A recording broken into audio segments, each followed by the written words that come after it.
YouTubers. Thank you so much for hanging out with me today. I am JB Bryan, the President and Chief Investment Officer at JB Bryan Financial Group, the home of AfroEconomics, and that's the AfroEconomics homepage behind me. And it has, you'll see where you can click there for membership information, bookstore info. The podcast is now up, so definitely check that out. I even have a podcast on politics and your money. So I have information on there about today's topic. So there's a whole bunch of podcasts, a lot of different topics. So definitely check that out, as well as the YouTube page. Make sure you go there and look at the videos there. We have I don't know, it's almost about 200 videos. Your girl's been at work on different topics, so you can just take some time and just let it flow while you're working or driving or whatever you can do. Just get the financial information in. We're in a political environment that is extremely tense.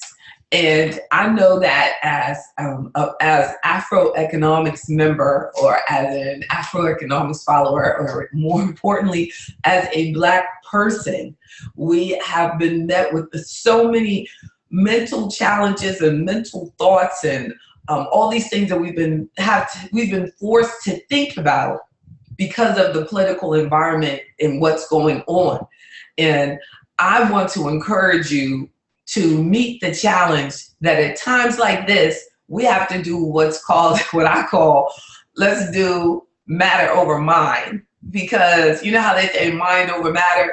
So, if you don't mind, it don't matter. Well, we have a lot on our mind, so we have to make sure that we go back and look at matters, that we continue to stay focused on financial matters while we all have all of these mental things going on in this political environment.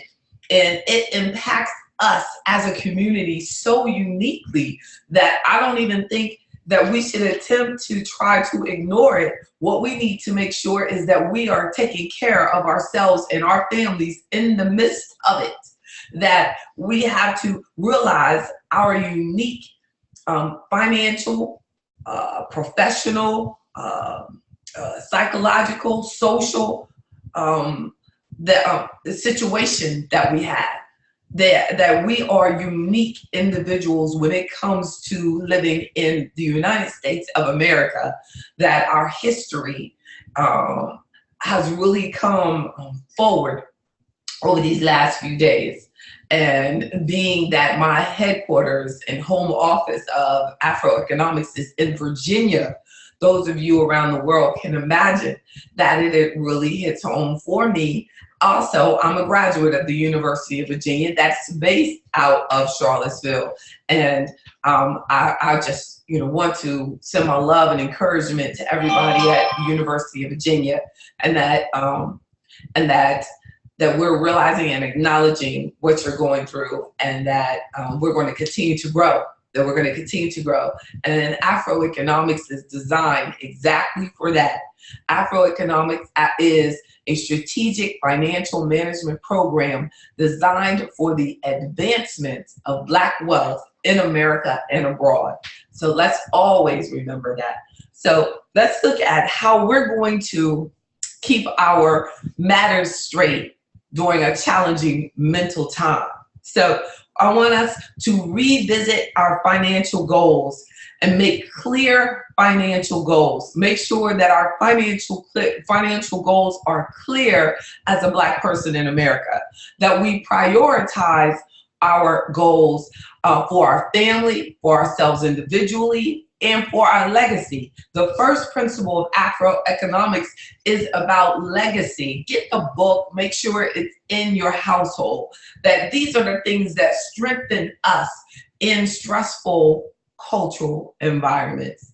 This is a time for us to celebrate being a Black person. Let's celebrate. So let's revisit our financial goals now and make sure that we have clear financial goals, that we prioritize where we're headed, what we want for our family, and how we're going to create the legacy that we deserve.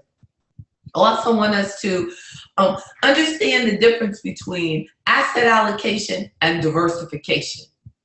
Now, diversification is a form of asset allocation is a form of diversification. So, but you indeed can be diversified, but not have a good asset allocation.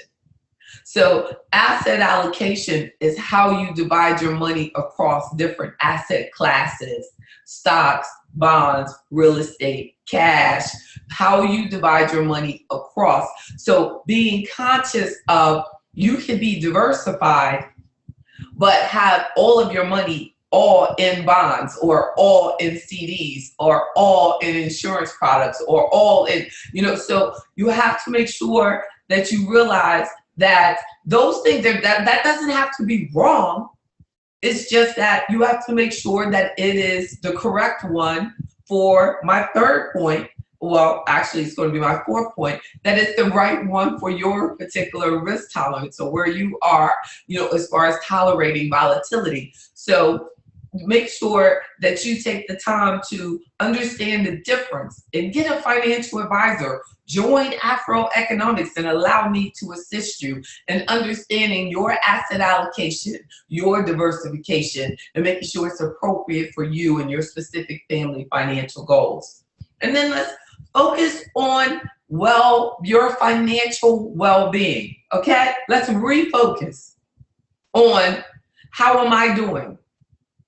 How financially healthy are my family finances? So in order to be financially healthy, we want to be paying all of our debts on time, and paying all of our debts in full, right?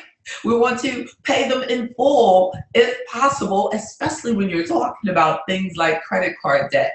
So you can't get the benefit of interest rates if you are actually always paying out interest. So even if you're making some interest, but you're paying out more interest than you're making, then you're still getting a negative return on your money. And unless people do that, they'll have, this savings account, and with $3,000 in it, and then a $5,000 credit card balance. So the savings account is giving them this minimal return, and then the credit cards are charging them the maximum fees legally by law that they can, like in most cases. So you have to realize that then you're getting a negative return on interest. Understand how interest works. That's still giving you a negative net worth, even though you're excited because you have this money saved. You're losing money faster than you can actually save it, because you have more in debt than you have in savings. So we want to be conscious of understanding the dangers of having all of this consumer debt, avoidance. Have an emergency fund of at least 3 to 6 months of your expenses have available to you. Say if you worked in a town that was attacked, and you worked downtown in a town that was going through all of this, and they said, we're going to close all the stores until all of this, is settled and goes away. So if they close it and you don't have an emergency fund, and you haven't worked there long enough or have a vacation pay, things like that, then you need to make sure that even if they say, well, we have hazardous insurance and we'll pay you, it might take a month or so for them to pay you. So you have to be aware that I need to have an emergency fund set up for anything that might happen. So you want that 3 to 6 months of your expenses available to you in an account where you would not be penalized or have tax penalties or surrender charges if you take it out. So be aware of what type of account you consider your emergency fund, because your retirement account is not your emergency fund, unless of course you're over 59 and a half, or you're talking about taking the contributions from your Roth IRA, but in most cases, it's not. Your emergency fund is not the retirement account. So you need to have the emergency fund and the retirement account. So, and we want to try to automate. So when we're in these times like this, we want to make sure that we take focus on what are we saving automatically. Say it gets really bad and the market just tanks. You know, if you're automatically investing, if you look at it from a dollar cost average perspective, you're able to purchase good investments at cheaper prices. Because if it's just political movements in the market, they're short-term changes, then if it's a good investment, you should look at it as a sales opportunity. But we just need to be aware of what's a good, proper investment for you, right?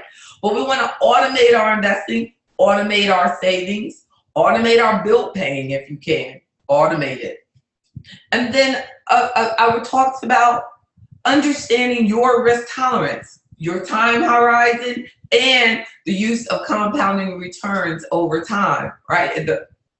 The more you have money that's growing for you, the longer you have money growing for you, the longer that money can grow. So you have, over time, you have money that's earned money, and then you're earning money on the earnings on your money. That's compounding returns. So you got the returns on your money, then you're getting returns on your returns. That's what you want, but we have to be investing for a long time period for that to work for you.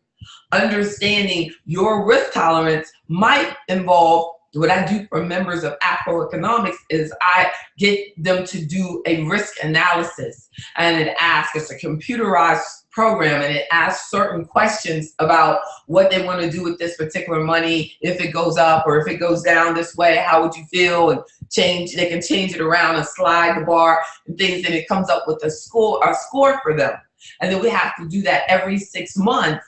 They're an investor to make sure that their score is still relevant. If not, we need to change their portfolio to adjust to whatever may have happened in their life for going forward. So then a final point is to protect your money. Protect your money. Don't make long-term financial decisions based on short-term changes. Boy, I've been saying that for a long time and it still holds true. Don't make long-term financial decisions based on short-term changes in the marketplace, right? So we want to protect our money from you doing what many people do, where they sell everything they got because somebody calls them, they say, you see the news? You better sell all your money because this is going crazy, and you better sell all your money. Sell all your investments, you know. So if you're in it for the long term, regardless of what happens over the short term, doesn't it make sense that this too shall pass? You know, that, so we have to, if it's a good sound investment, if it's a good sound company, that even if it's a mutual fund, that mutual fund is investing in good sound companies, then you can, you know, then you rightfully so, we shouldn't let these short-term changes take us off point, but we have to make sure that what we're investing in is good, appropriate, relevant to your specific financial goals. So what you're in is bad in the first place, and everything I'm saying is null and void, you know, but we have to make sure that we do first a full financial analysis of your goals, and then looking at your asset allocation, and you just think about how I laid it out here, and then making sure that your financial well-being is taken care of. First things first. First things first, even in this political environment. So I challenge you to stay the course with your financial goals. Make sure that you have your financial plan intact. A first step as a member of AfroEconomics is to set up your financial plan. So I give you this computer program. I send you the link, you log in. Do you do this? It sends me back. We meet, we look at it. We get your financial plan in order first. We got to build a good foundation. And if you have a good foundation, no matter what they say on CNN, you should be able to weather this. You must put yourself in a financial position that your plan is so strong that you can weather the storms. Now, that doesn't mean that you might have some changes over the short term or reductions in your values or things like that, or that doesn't mean that nothing will affect you, but it just means that nothing will affect you so much that your goals will not be totally destroyed. So think about that. Please reach out to me anytime. Please chat now. Send comments now. Go to AfroEconomics.com and there's a chat right there. Go to the chat. Get the information that you need. I challenge you to stay on course. Think about your legacy. Get the book, AfroEconomics, Our Black Wealth Matters. I'm J.B. Bryan, the President and Chief Investment Officer of J.B. Bryan Financial Group, the power behind and the home of AfroEconomics. Have a wonderful day and a great week. Yeah, see you next week, next Wednesday, each Wednesday with AfroEconomics with J.B. Bryan.